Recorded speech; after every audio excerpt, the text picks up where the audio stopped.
ధర్మసాగర్ కి ఇచ్చే నీళ్లు మీకెట్లు ఇస్తా అని కొంతమంది అధికారులు దాన్ని పెండింగ్ పెడుతున్నారు.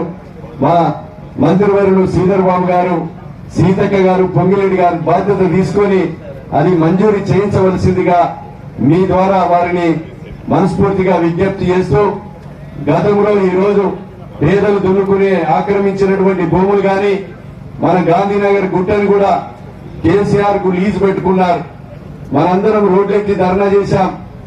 మన అదేవిధంగా వేదిక మీద ఉన్న మంత్రివర్యులందరికీ సహకారంతో ఆ భూమిని మన పొంగిలేటి అన్నకు దరఖాస్తు ఇచ్చి అది రిటర్న్ తెప్పించి ఈ రోజు 50 కోట్లతో మన ఇండస్ట్రియల్ శాఖ మంత్రివర్యులు, ఐటీ శాఖ మంత్రివర్యులతో 60 ఎకరాల భూమి వారి యొక్క మాకు ఇక్కడ ఇండస్ట్రియల్ పార్క్ కావాలని కోరుతూ తప్పకుండా ఇస్తా మన జిల్లాకు అవసరమని 50 కోట్ల రూపాయలతో